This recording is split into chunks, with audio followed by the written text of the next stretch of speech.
আমি আবারও বলছি যে এটা হচ্ছে আমাদের সম্ভাব্য প্রার্থী তালিকা 232টি আসনের জন্য। এর মধ্যেও কিন্তু পরিবর্তন হতে পারে। আসন্ন জাতীয় সংসদ নির্বাচনে চট্টগ্রামের 16টি আসনের মধ্যে 10টি আসনের দলীয় প্রার্থী ঘোষণা করেছে জাতীয়তাবাদী দল বিএনপি। বাকি 6টি আসনের প্রার্থী পরে ঘোষণার কথা জানিয়েছে দলটি।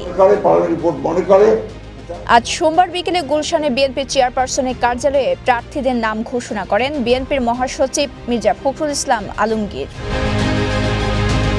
চট্টগ্রাম 1 তথা মিরসরাইয়ে দলীয় মনোনয়ন পেয়েছেন উত্তর জেলা বিএনপির সাবেক যুগ্ম আহ্বায়ক নুরুল আমিন চেয়ারম্যান। চট্টগ্রাম 2 তথা ফটিকছড়ি আসনের দলটি আস্থা রেখেছে একই ইউনিটের আরেক যুগ্ম আহ্বায়ক সরওয়ার আলমগীরের উপর।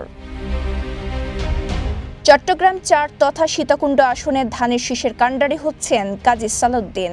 আর দলে অনেকটা অপ্রতিদ্বন্দ্বী হিসেবে চট্টগ্রাম 5 তথা হাটহাজারী বাইজিত আসনে মনোনয়ন পেয়েছেন কেন্দ্রীয় সহ সাংগঠনিক সম্পাদক ব্যারিস্টার মীর মোহাম্মদ হেলাল উদ্দিন।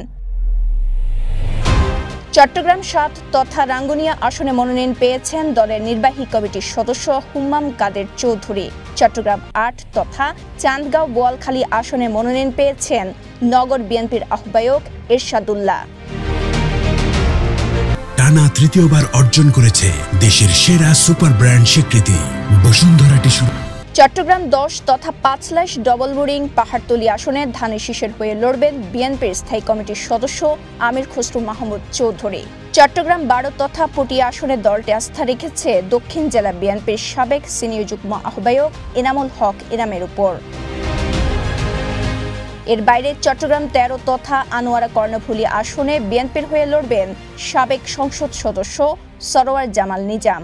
আর চট্টগ্রাম 16 তথা বাঁশখালী আসনে দলটি প্রার্থী হিসেবে চূড়ান্ত হয়েছেন দক্ষিণ জেলা বিএনপির যুগ্ম আহ্বায়ক মিশকাতুল ইসলাম চৌধুরী পাপ্পা।